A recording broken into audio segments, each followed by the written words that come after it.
Hello students, मैं Mukesh SD के classes से आपका एक बार फिर स्वागत है मेरे वीडियोस में। आज करने जा रहे हैं हम चैप्टर 6 जो कि है ट्रायंगल्स क्लास 10th के लिए। ठीक है, आज इंट्रोडक्शन में हम ये जानेंगे ट्रायंगल्स होते क्या हैं, ट्रायंगल्स के टाइप्स क्या हैं, on the basis of sides, on the basis of angles. इसके अलावा क्योंकि सिमिलरिटी वाला आपका ट्रायंगल बेस है तो सिमिलरिटी के क्राइटेरियन क्या है। इसके अलावा दो जो बहुत ही इंपॉर्टेंट थ्योरम्स है, बेसिक प्रोपोर्शनलिटी थ्योरम और converse of basic proportionality theorems, हम आज की वीडियो में इनको करेंगे। लेकिन शुरू करने से पहले म्यूजिक।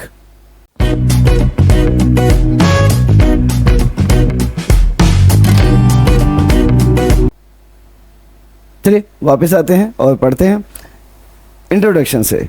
ठीक है, ट्रायंगल है क्या। ट्रायंगल्स की बात करें तो triangle is a 3-sided polygon with 3 edges and 3 vertices. एक ट्रायंगल है क्या, ट्रायंगल एक 3 साइड का पॉलीगन होता है, क्लोज फिगर है, सिंपल फिगर है। ठीक है, आप सभी जानते हैं फिर भी पढ़ाना है तो करेंगे। ट्रायंगल क्या है, एक 3 साइड का पॉलीगन है जिसके 3 एजेस होते हैं और 3 ही वर्टिसेस है। वर्टिसेस का मतलब है ये जो एंड पॉइंट्स हैं, ये जब हम लिखते हैं, अगर ट्रायंगल को नेम दे दें ए बी और सी, ठीक है, तो ये हमारे क्या हैं, वर्टिसेस है। एजेस का मतलब है साइड, जिसे आप कहते हैं, ये रहे एच,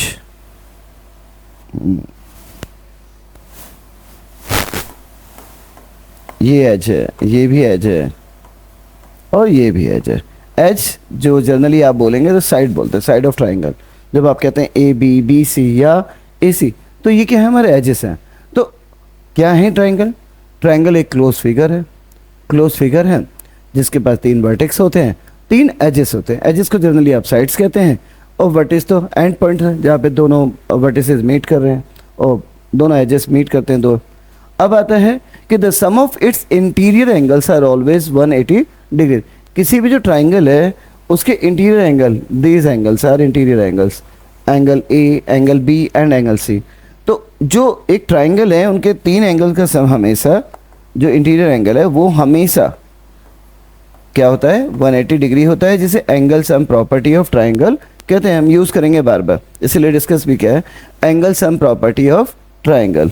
ठीक है, तो यही कह रहे हैं कि क्या है, हमने कहा कि एक ट्राइंगल है, ट्राइंगल के पास 3 वर्टिसेस होते हैं, 3 एजेस होते हैं और उनके इंटीरियर एंगल का सम 180 डिग्री होता है। ठीक है, बढ़ते हैं आगे।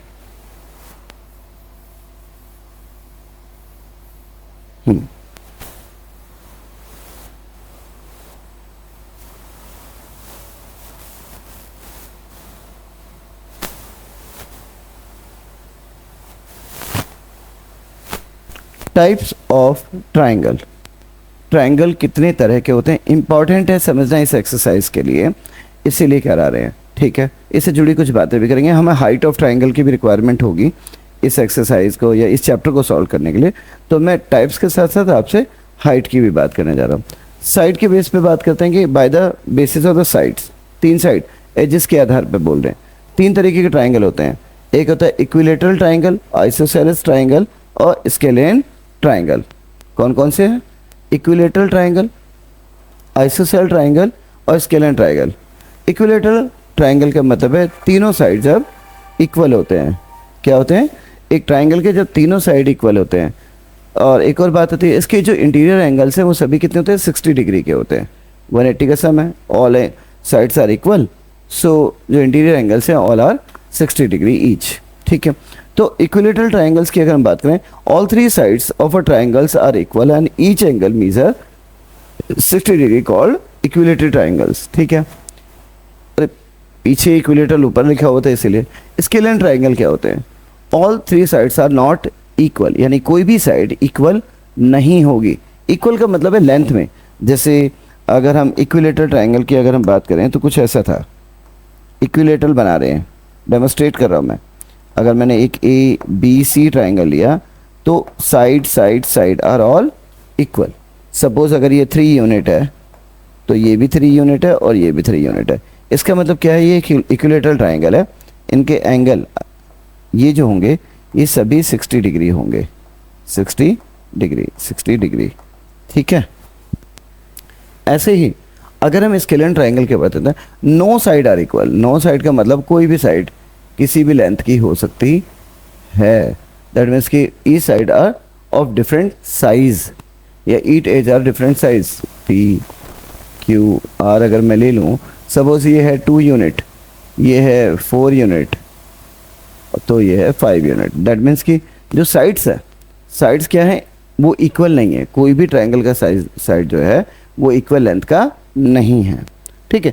ISOCELL triangle, 2 sides are of equal length, 2 side तो इक्वल लेंथ की होंगी, लेकिन एक साइड जो है वो इक्वल लेंथ का नहीं होगा, कुछ ऐसा, ठीक है।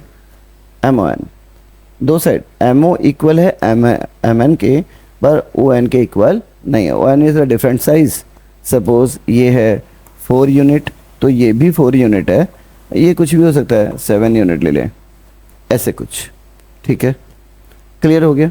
हमने कहा on the basis of the sides of triangle there are 3 types, equilateral triangle, when all side of a triangle are equal in length as well as their angles are also equal, that is 60 degree, angles are also equal means their interior angles are also equal, measure is 60 degree, ठीक है, that is equilateral triangle. Now scalene triangle, scalene triangle means a triangle having no side equal in length, ठीक है, जो 3 side है उनमें कोई भी side equal length में नहीं है।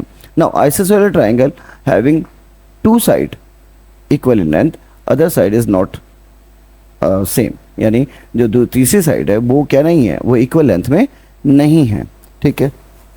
समझ में आ गया, बढ़ रहे हैं आगे।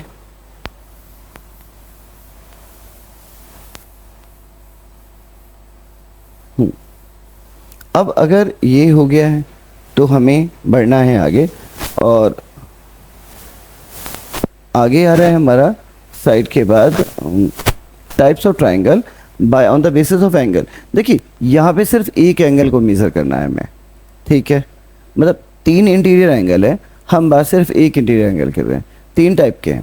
पहला है क्या, एक्यूट ट्राइंगल। एक्यूट ट्राइंगल का मतलब है कि इंटीरियर एंगल, कोई भी इंटीरियर एंगल 90 या उससे ज़्यादा नहीं होगा, ना तो 90 डिग्री का होगा ना ही उससे ज़्यादा एंगल का। क्यों, देखो एंगल सम प्रॉपर्टी से इंटीरियर एंगल 180 डिग्री होता है, पता है, ठीक है। तो पहले तो बाई एंगल देख लें, एक्यूट ट्राइंगल होता है, राइट ट्राइंगल होता है और ऑब्स्ट्यूज ट्राइंगल होता है। एक्यूट ट्राइंगल का मतलब है कि जो तीनों इंटीरियर एंगल हैं वो लेस देन 90 डिग्री है।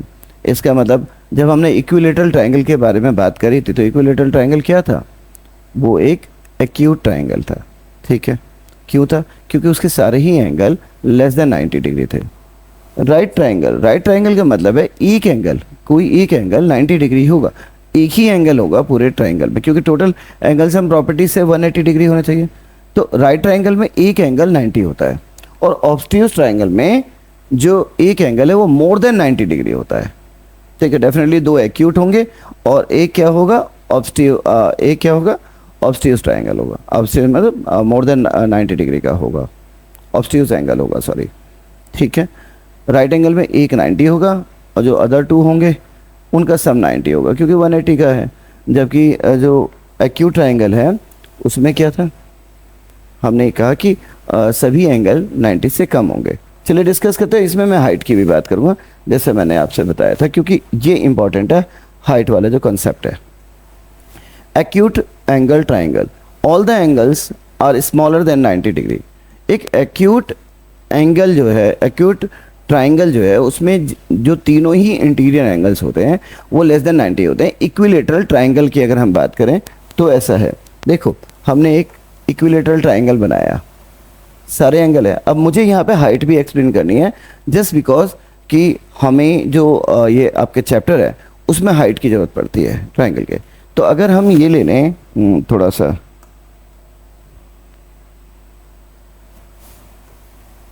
एक इक्विलेटरल ट्राइंगल लेते हैं, ठीक है। तो डेफिनेटली ये भी 60 है, इक्विलेटरल में ये भी 60 है, ये भी 60 है। तो हमें क्या है, हमें हाइट अगर निकालनी हो इन ट्राइंगल की, ये ज़रूरी है मेरे लिए बताना क्योंकि चैप्टर में इंपॉर्टेंट है, तो मैं बता रहा हूँ। ये जब आप एक परपेंडिकुलर ड्रॉ करते हैं, कहाँ से, अगर ए बी सी है तो ए एन जो परपेंडिकुलर है वो हाइट को ड्रॉ करेगा, या ओ, बी ओ भी हाइट को ड्रॉ करेगा इसमें और सी एम भी करेगा। लिटरली क्या है कि जो बताने की कोशिश है वो ये है कि अगर ये एक स्केलियन ट्राइंगल है, ठीक है, सॉरी एक एक्यूट ट्राइंगल है जिसके तीनों ही एंगल 90 से कम है, तो जो हाइट है वो इनसाइड द ट्राइंगल बनेगा, ट्राइंगल के अंदर होता है। ये ध्यान रखना था। दोबारा से रिपीट कर रहा हूँ कि अगर मेरे पास एक एक्यूट ट्राइंगल है, इसका मतलब है कि जिसके तीनों ही एंगल लेस देन 90 हैं, जैसे कि इक्विलेटरल ट्राइंगल, तो उसमें जो हाइट है वो height inside the triangle draw होती है। इंपॉर्टेंट है समझना, इसीलिए एक्सप्लेन कर रहा हूँ। यहाँ पे देखिए तो हमने हाइट लिया, चाहे वो बी ओ था, चाहे सी एम है या ए एन है, ये तीनों ही कहाँ हैं? इनसाइड द ट्राइंगल है। ठीक है, बढ़े आगे। अगला, right angle triangle, any one of the three angles is equal to 90। एक ट्राइंगल जिसका कोई एक एंगल 90 होना जरूरी है एक राइट ट्राइंगल में। एक राइट ट्राइंगल बनाते हैं, देखिए सपोज मैंने एक राइट ट्राइंगल बनाया, ये पी क्यू आर। जब एक राइट ट्राइंगल होता है तो डेफिनेटली एक एंगल 90 होता है, अपोजिट जो लार्जेस्ट साइड होती है वो हाइपोटेन्यूस होती है, और जो पी क्यू या पी आर यानी जो दो एक्यूट एंगल होते हैं, जो 90 से मिली हुई साइड है या एज है, जैसे यहाँ पे पी क्यू है या आर क्यू है, ठीक है, ये जो साइड है इनमें से कोई एक साइड परपेंडिकुलर की तरह ट्रीट होती है और एक साइड बेस की तरह होती है। कुल मिला के एक राइट एंगल ट्राइंगल की जो हाइट है वो उसके परपेंडिकुलर के इक्वल होती है, यानी उस साइड के जो 90 से बिलोंग करती है। यानी इन दो साइडों में कोई एक साइड हाइट की तरह ट्रीट होगी रिक्वायरमेंट पड़ने पे। और हाइट की ज़रूरत क्यों है? एरिया ऑफ ट्राइंगल निकालने की ज़रूरत है हमें इस चैप्टर में, इसीलिए हाइट की रिक्वायरमेंट है। तो हमने बताया कि अगर एक राइट एंगल ट्राइंगल है तो उसके हाइपोटेनस को छोड़ दें। हाइपोटेनस साइड क्या है? The largest side of the triangle, जो 90 के ठीक अपोजिट में है। 90 के अपोजिट वाली जो साइड है दैट इज हाइपोटेनस। हम हाइपोटेन्यूस साइड की बात नहीं करें, हम बात करें अदर टू साइड की, जो जिनका जो कॉमन वर्टेक्स है वो 90 डिग्री बना रहा है, जो अदर टू साइड्स है। ये जो अदर टू साइड्स हैं राइट एंगल ट्राइंगल में, वो हाइट की तरह ट्रीट होंगे और हाइट की ज़रूरत पड़ेगी हमें एरिया ऑफ ट्राइंगल निकालने के लिए, इसीलिए मैं ज़्यादा जोर दे रहा हूँ इस एक्सरसाइज की में है ऐसा। अगला है ऑब्स्ट्यूज ट्राइंगल। डेफिनेटली ऑब्स्ट्यूज ट्राइंगल में एक एंगल जो होगा वो 90 से ज़्यादा होगा, कोई एक एंगल, ये वाला, दिस इज मोर देन 90, ठीक है, क्या मोर देन 90 डिग्री, ठीक है। अगर एक एंगल एक ट्राइंगल में मोर देन 90 डिग्री है तो वो ऑब्स्ट्यूज ट्राइंगल है। और इस वाले ट्राइंगल में जो हाइट होगी वो कहाँ होगी? वो आउटसाइड होगी। अगर हम इसके बेस को ऐसे सपोज करो ऐसे बढ़ा लें तो ये वाला जो पॉइंट है, अगर मैं इसे ए बी और सी लूँ तो जो ए डी है, A D is the height of triangle, इसका मतलब आउटसाइड द ट्राइंगल हम निकलेगा, ठीक है। क्यों ज़रूरत पड़ रही है? एक्चुअली में हमें एरिया ऑफ ट्राइंगल कैलकुलेट करना है। तो एरिया ऑफ ट्राइंगल का जो एक फार्मूला था जो आपने 9th में पढ़ा हुआ है वो था हाफ बेस इनटू हाइट।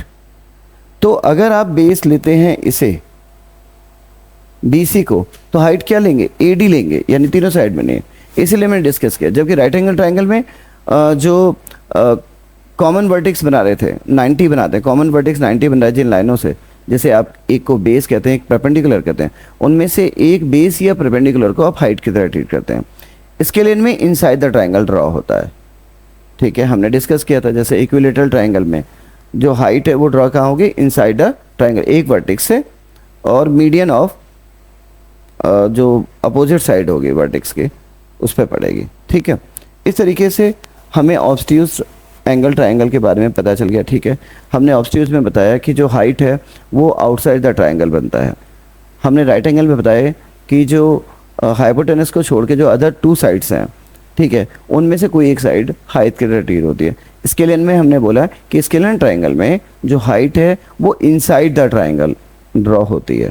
ठीक है, चलिए ये हो गया, बढ़ रहे हैं आगे। अब आते हैं कॉन्करेंट फिगर्स क्या होते हैं। कॉन्करेंट फिगर का मतलब है एग्जैक्टली द सेम फिगर, जैसे 1 रुपये का सिक्का, 10 रुपये का नोट, ये कॉन्करेंट है। ठीक है, इसका मतलब है कि those figure that have same shape and size are called congruent जो फिगर्स है। जैसे 1 रुपी कॉइन है, 1 रुपी कॉइन क्या है, 1 रुपये का सिक्का। ओहो, 1 रुपीज़ का जो कॉइन है, जो 2 कॉइन है वो क्या है, सिमिलर फिगर है। अगर हम स्क्वायर बनाए, कॉन्करेंट है। कॉन्करेंट का मतलब है क्या होना चाहिए, उनके क्या सेम होते हैं, रेडियस सेम होते हैं। ठीक है, तो ये कॉन्करेंट फिगर है। ठीक है, और अगर हम कहें कि स्क्वायर है, अगर सेम लेंथ और सेम साइज है, सेम लेंथ हो, जैसे हम रेक्टेंगल ले लेते हैं, अगर 5 रुपये का या 10 रुपये का नोट ले लो, 50 का 100 का नोट ले लो, उनकी खासियत क्या है, वो सब कॉन्करेंट फिगर है। कॉन्करेंट फिगर क्यों है बताइए। कॉन्करेंट फिगर इसलिए हैं क्योंकि जो उनकी लेंथ है वो भी सेम है और जो इंटीरियर एंगल्स हैं वो भी सेम है। ठीक है, यानी कॉरस्पॉन्डिंग जो साइड्स हैं इन शेप्स की वो क्या होती हैं, इक्वल होती हैं। जैसे मैं यहाँ पे ले लेता हूँ, एक 2 रेक्टेंगल बना लिए, सपोज ये है 3 यूनिट, 3 यूनिट, ये है 1 यूनिट, ये भी 1 यूनिट है। तो ये जो 2 रेक्टेंगल हैं डेफिनेटली इनके इंटीरियर एंगल्स क्या होंगे, 90 एंगल्स के होंगे। और ये दोनों जो रेक्टेंगल हैं, जबकि अगर ये 2 यूनिट है, स्क्वायर हमने बनाया, तो ये जो रेक्टेंगल्स हैं ये क्या है, ये कॉन्करेंट फिगर है। ये 1 रुपीज़ के कॉइन है, क्यों है, क्योंकि 1 रुपीज़ के कॉइन के जो रेडियस है वो कैसे है, सेम है। ऐसे ट्राइंगल के केस में अगर हम बात करें तो चाहे वो ABC और PQR, ये क्या है, कॉन्करेंट होंगे। अगर ये थीटा है तो ये भी थीटा है। ठीक है, ये एंगल कॉरस्पॉन्डिंग ये है। ठीक है, कब, जब इनकी यूनिट, सपोज करो इसे 2 यूनिट लिया हमने, तो ये 2 यूनिट है, ये 3 यूनिट है, तो ये 3 यूनिट है, ये 4 यूनिट है, तो ये भी 4 यूनिट है। अब क्या हुआ, अगर देखें तो यहाँ पे जो ABC के फॉर्म में वाले, तो कॉरस्पॉन्डिंग साइड क्या है, AB PQ इक्वल लेंथ है, AC PR इक्वल लेंथ है, BC और QR इक्वल लेंथ है। एंगल जो है कॉरस्पॉन्डिंग डेफिनेटली वो भी सेम है, थीटा थीटा।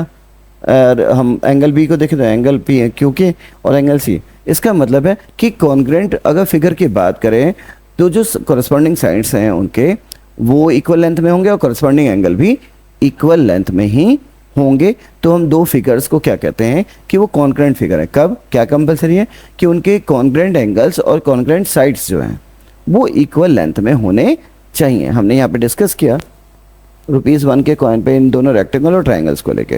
होप कि आपको ये समझ में आ गया है। चलिए अब आते हैं सिमिलर में। सिमिलर फिगर का मतलब है जैसे कोई भी सर्कल, एक ये सर्कल है जिसका रेडियस है सपोज R1 है, और एक ये सर्कल है इसका रेडियस है R2। ये कॉन्ग्रेंट तो नहीं है पर ये क्या है, ये सिमिलर फिगर है। ठीक है, ट्राइंगल,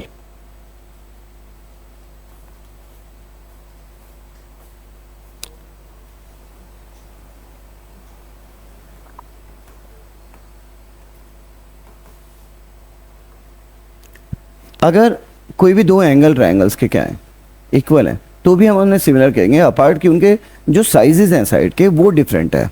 ठीक है, इसी तरीके से कोई और फिगर ले सकते हैं। जब सपोज हम एक स्क्वायर ले लें, इसका है 1 यूनिट, एक और स्क्वायर ले लेते हैं, ये 2 यूनिट्स हैं। Even though these are similar figures. ठीक है, सिमिलर हैं, कॉन्ग्रेंट। अच्छा एक और बात, हर कॉन्ग्रेंट फिगर सिमिलर होता है पर हर सिमिलर फिगर क्या नहीं होता, कॉन्ग्रेंट नहीं होता। These are 2 different aspects, please be ready for that. क्योंकि जब आप कॉन्ग्रेंट प्रूफ करते हैं तो आप ये वाला साइन लगाते हैं, और जब आप सिमिलर करते हैं तो आप सिर्फ टाइल लगाते हैं। ठीक है, तो ये ध्यान रखिएगा। चलिए सिमिलर के बारे में इतना ही बताना था क्योंकि आगे हम डिटेल में पढ़ने जा रहे हैं। सिमिलरिटी ऑफ ट्रायंगल्स के बारे में हम बात करेंगे।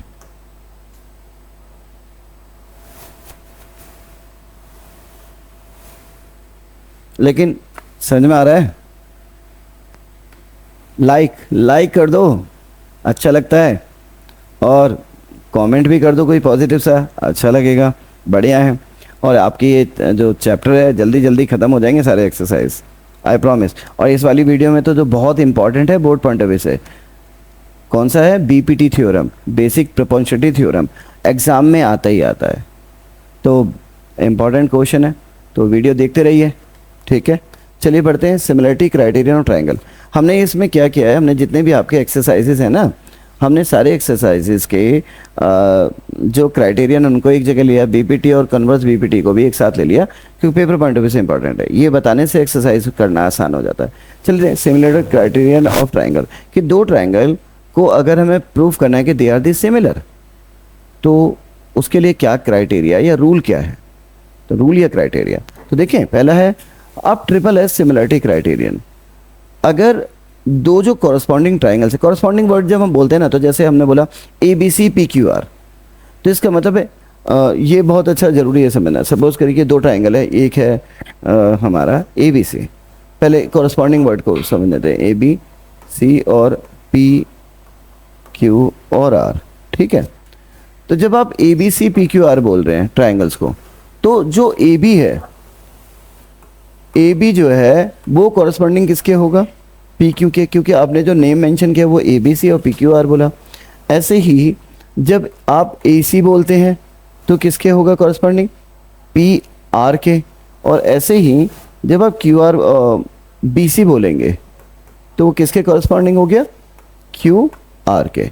इस तरीके से जब हम corresponding triangles, corresponding sides, corresponding angles बोलते हैं, तो क्या ध्यान रखना है कि जब ट्राइंगल का जो नेम मेंशन होता है A B C P Q R, तो definitely A B side P Q के, ए सी साइड, ध्यान से देखिए, ए बी सी में A C side P R के, और B C side Q R के कॉरस्पॉन्डिंग साइड से।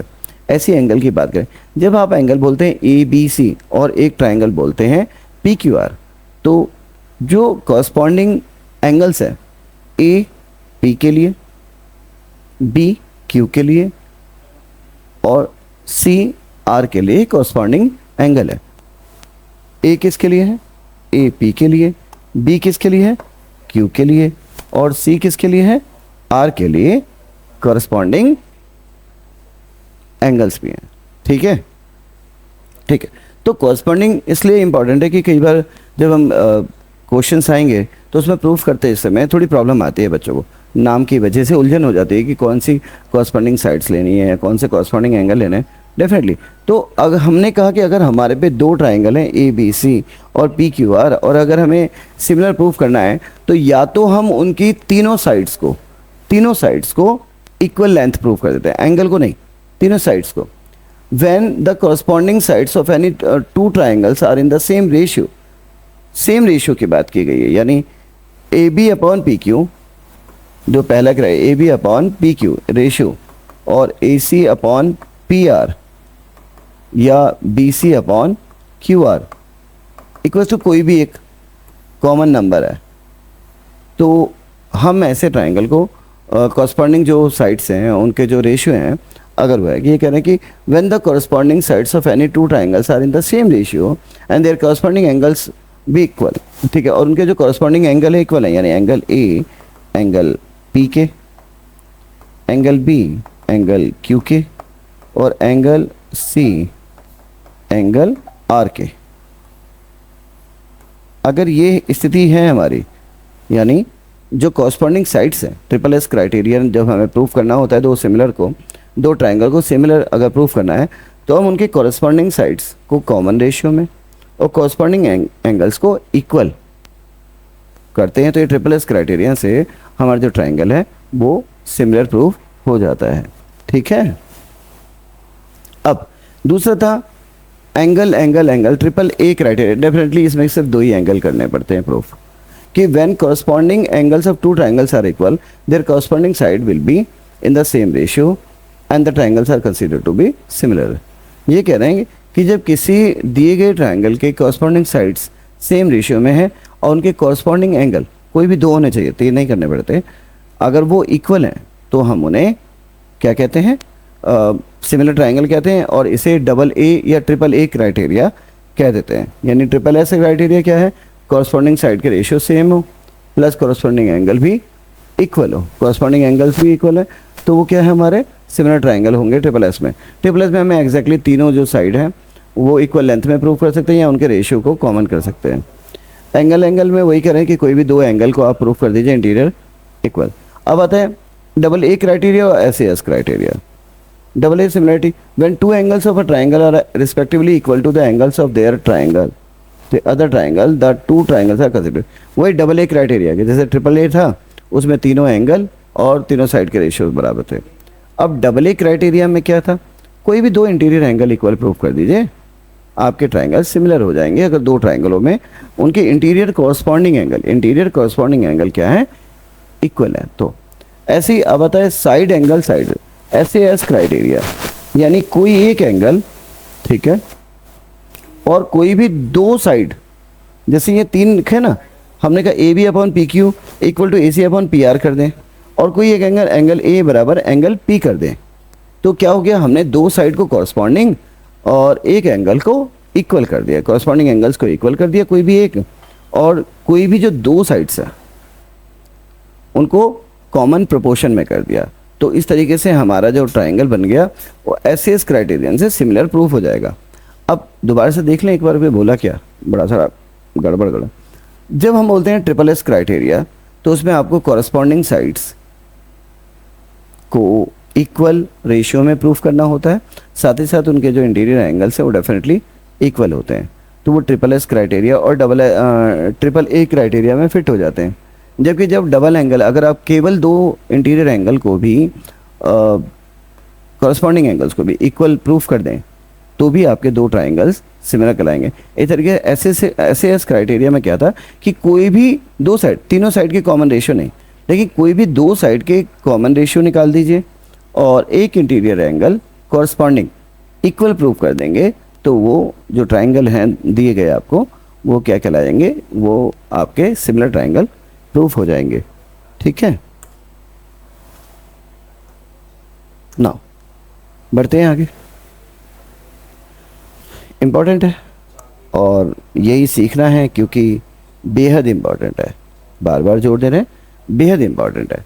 लेकिन इस इम्पॉर्टेंट को करने से पहले मुझे आपसे 2-3 थ्योरम डिस्कस करने हैं, याद है ना। अगर एक कॉमन बेस है, ओहो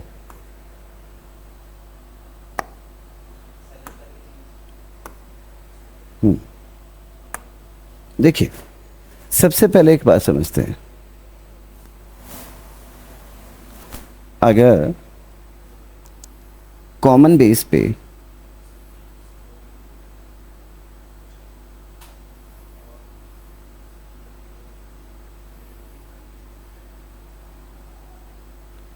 ABCD और E, यहाँ पे देखिए तो हमारा कॉमन बेस है BC और जो हमारे ट्राइंगल बन रहे हैं वो है ट्राइंगल ABC।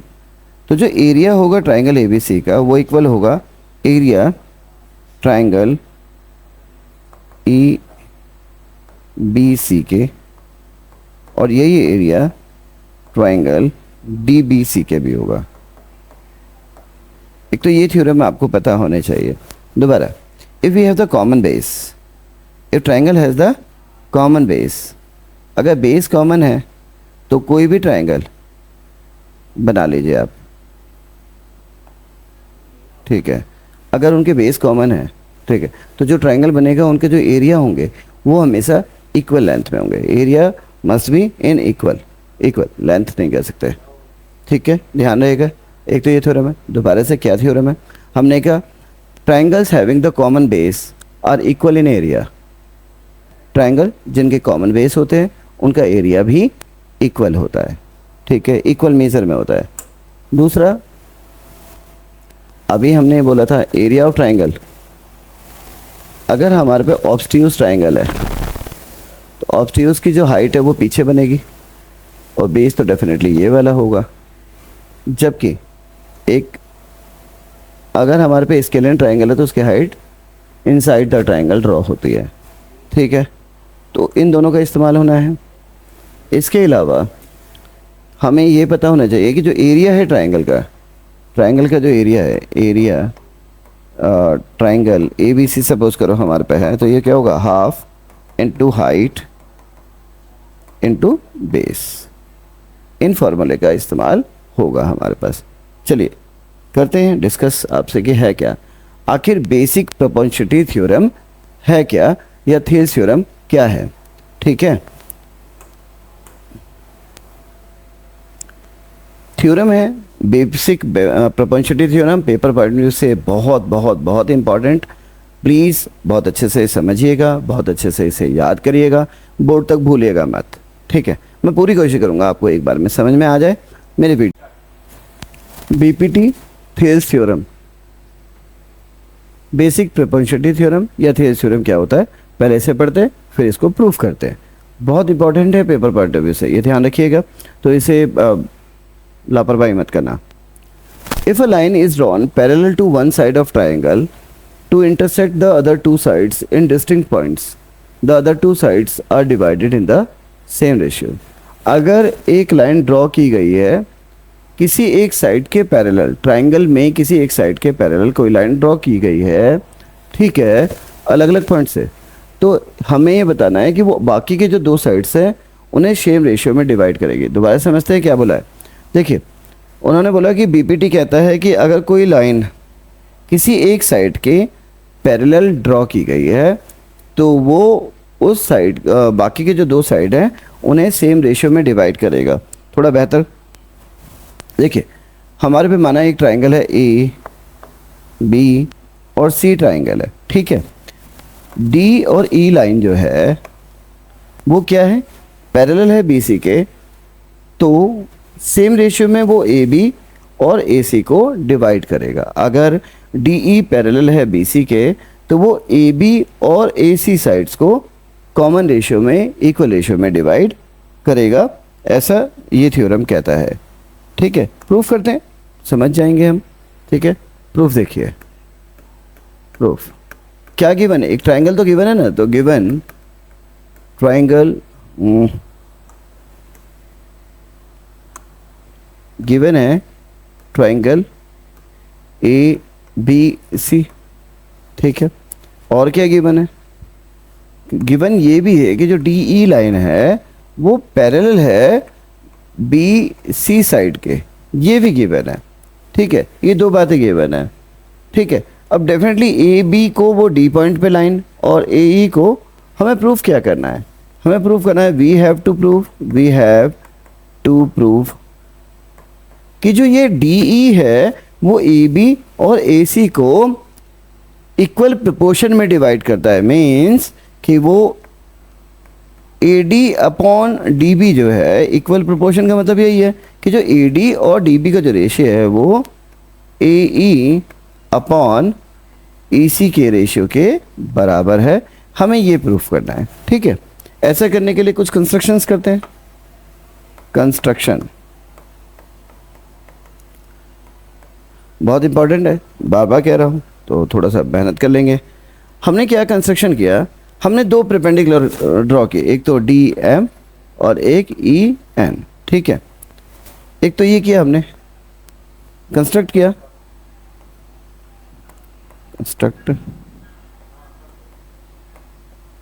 कंस्ट्रक्टिंग क्या, एक तो डी एम हमने किया परपेंडिकुलर ड्रॉ किस पे, ए सी साइड पे, और एक हमने और किया, हमने क्या किया, ई एन परपेंडिकुलर किया, ई एन परपेंडिकुलर ड्रॉ किया साइड ए बी पे, ए बी साइड पे ई एन और ए सी साइड पे डी एम किया।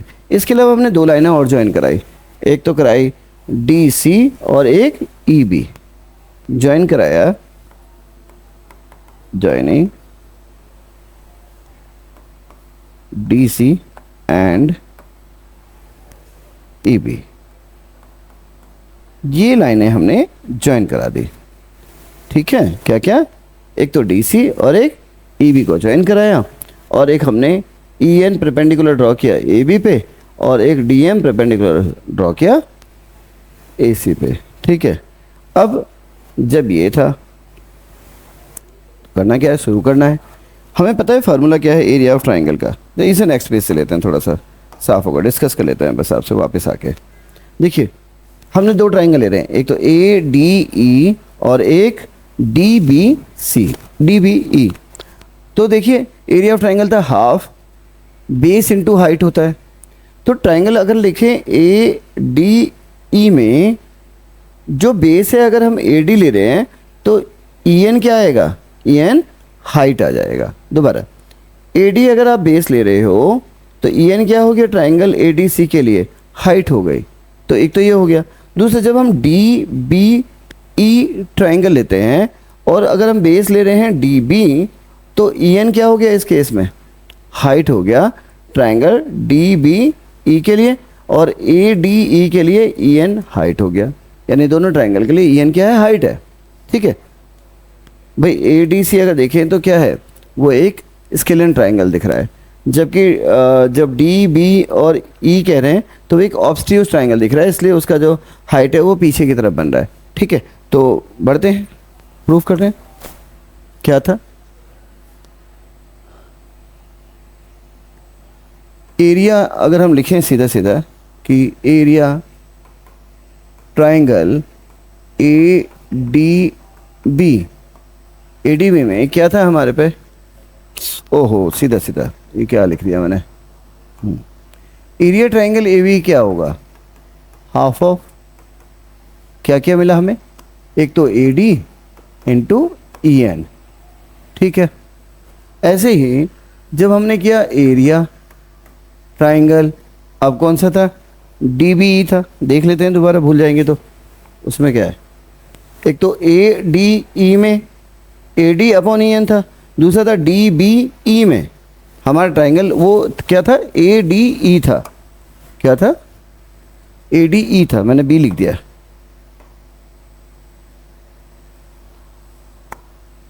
ए डी ई, ठीक है। दूसरा ट्राइंगल क्या था हमारा, दूसरा ट्राइंगल है हमारा D B E, D B E, इसमें क्या हो गया, हाफ ऑफ, एक तो क्या बना D B into E N, ये एरिया हो गए, ठीक है। तो अगर मैं इसे इक्वेशन मान लूँ 1, इसे मान लूँ 2, ऐसे ही हम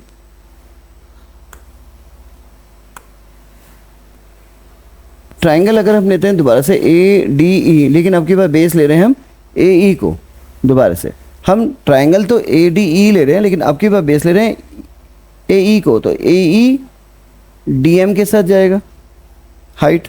और ऐसे ही हम एक और ट्राइंगल लेंगे डी ई सी, या कहेंगे डी सी ई ट्राइंगल लेंगे, तो इसके लिए भी डी एम क्या होगा, हाइट होगा, और बेस बन गया ई सी। यानी हमने कौन कौन से ट्राइंगल लिया, पहले ले रहे हैं ए डी ई, लेकिन अब की बार बेस लेंगे ए ई, तो ई एन हमारा डी एम हाइट होगा। Again area triangle A D ई बराबर होगा हाफ इनटू, अब की बार हम ए ई ले रहे हैं बेस को और डी एम हमने हाइट ली, ठीक है। दूसरा हमने ट्राइंगल लिया कौन सा, डी सी ई, डी सी ई में ई सी आएगा हमारा,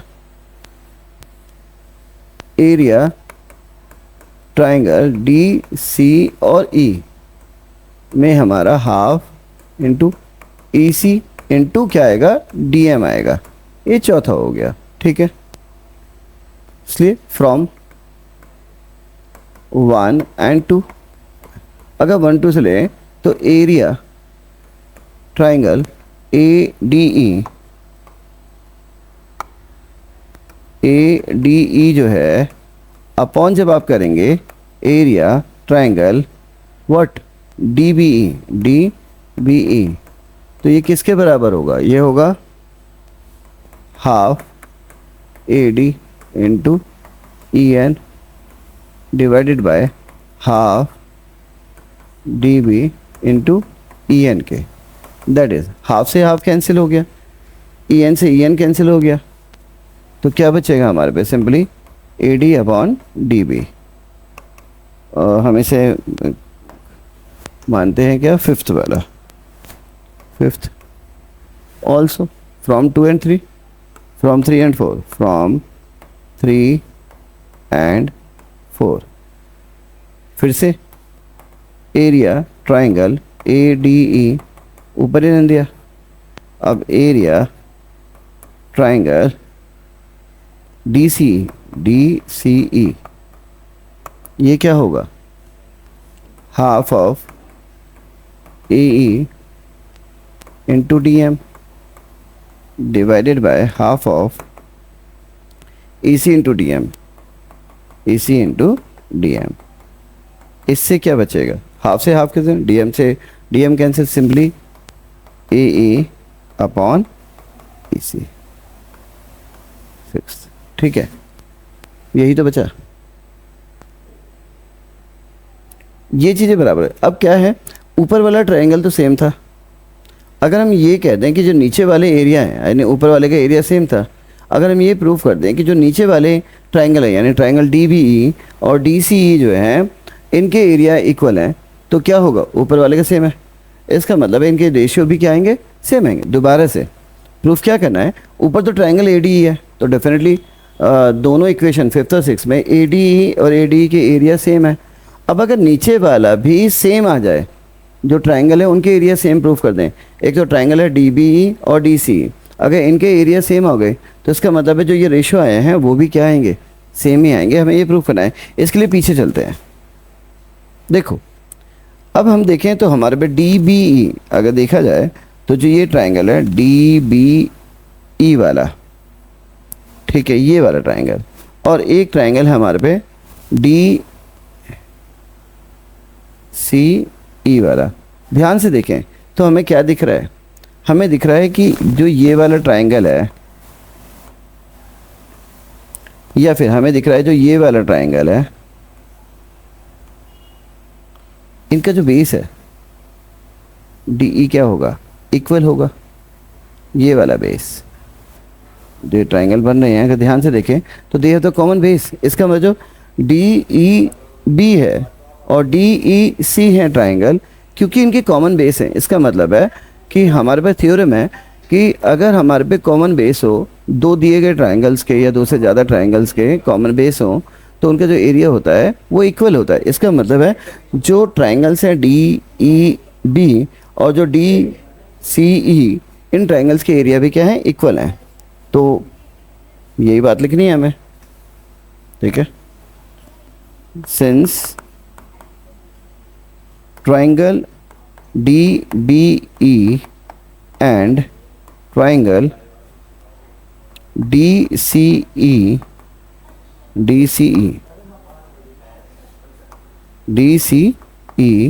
has the same base,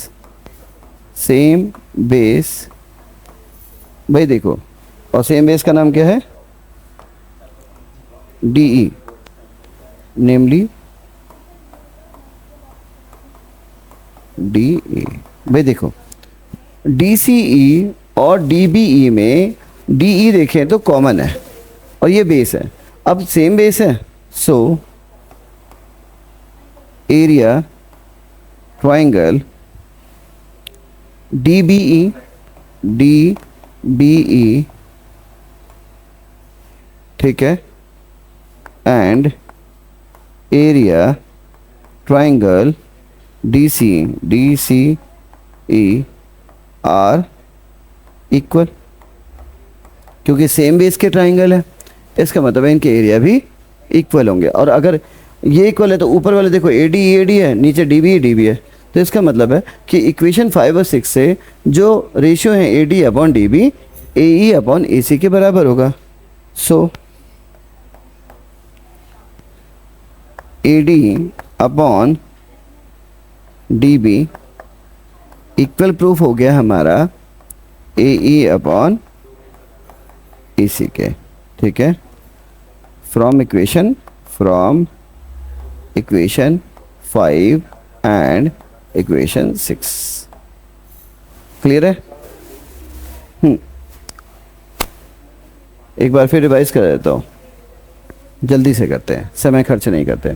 BPT कहता है कि अगर एक लाइन पैरेलल ड्रॉ की गई है किसी एक साइड के ट्राइंगल के, तो वो बाकी के दो साइडों को कॉमन रेशियो में डिवाइड करेगा। यहाँ पे हमने एक ट्राइंगल लिया ए बी सी और हमने लाइन डी ई को पैरेलल बताया बी सी के। हमें प्रूफ करना था इस थ्योरम के हिसाब से A D upon D B equal होगा A E upon E C के। ऐसा प्रूफ करने के लिए हमने दो कंस्ट्रक्शन किए, एक तो डी एम परपेंडिकुलर लिया ए सी के और एक ई एन परपेंडिकुलर लिया ए बी के। साथ ही साथ हमने डी और सी को और बी और ई को क्या किया, मिलाया। ठीक, फिर ट्राइंगल पकड़े हमने, एक तो ए डी ई और एरिया ऑफ ट्राइंगल हमारा ए डी ई हो गया, ए डी जो कि बेस है half A D into E N जो कि हाइट है। ऐसे ही जब हमने ट्राइंगल दूसरा लिया डी बी ई, तो बेस हुआ हमारा डी बी और इसकी हाइट हो गई ई एन, इसलिए area triangle D B E जो है वो हो गया half D B into E N के। फिर हमने एक बार फिर ट्राइंगल ए डी ई को ही पिक किया, लेकिन अब की बार बेस लिया हमने ए ई। ठीक है, अब जब हमने बेस ए ई लिया तो डी एम क्या बन गया, हमारा हाइट बन गई।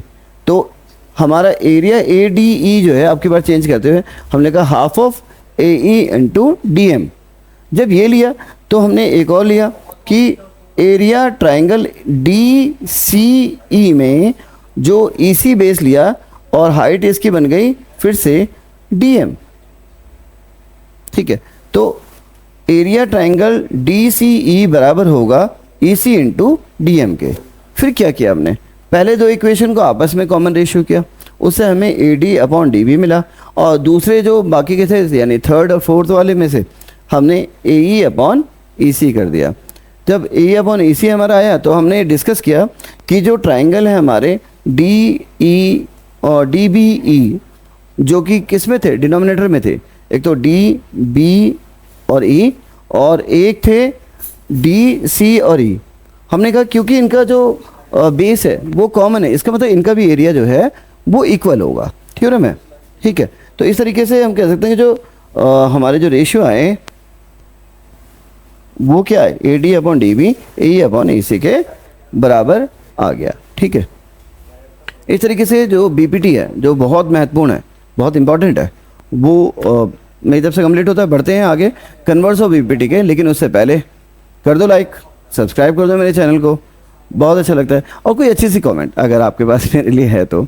ठीक है, बढ़ते हैं नेक्स्ट कन्वर्स ऑफ बीपीटी यानी सी बीपीटी। कन्वर्स ऑफ बीपीटी का मतलब है यहाँ पे बताया गया कि कोई लाइन जो है वो दो साइड्स को इक्वल रेशियो में डिवाइड कर रही है, तो वो लाइन जो है वो पैरेलल होगी, ये प्रूफ करना है। ठीक है, देखें, if a line divides any two sides of a triangle in the same ratio then the line is parallel to third side.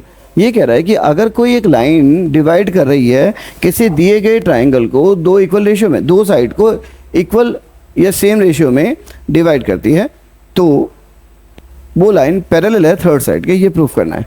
ऐसा करने के लिए क्या किया हमने, हमने मान लिया ट्राइंगल है ए बी सी, एक डी जो ब्लैक वाली डार्क लाइन है डी ई लाइन है।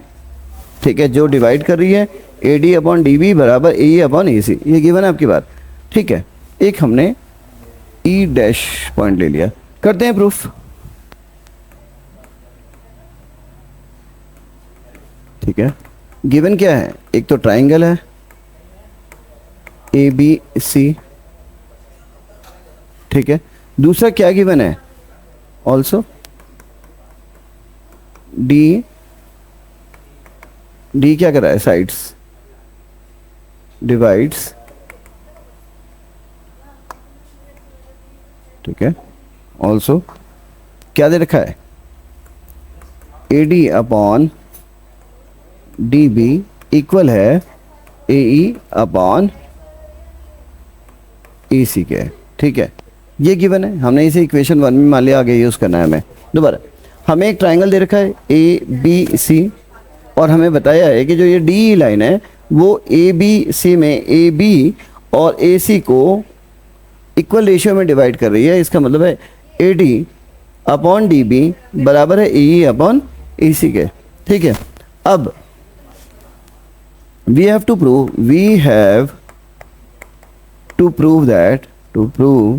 that क्या प्रूफ करना है कि जो डी ई है वो पैरेलल है बी सी के।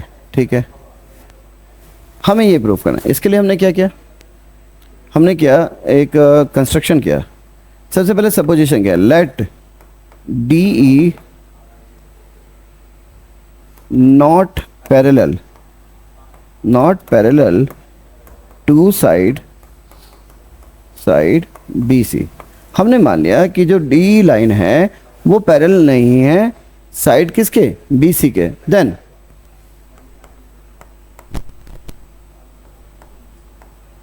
there must be a point E dash such that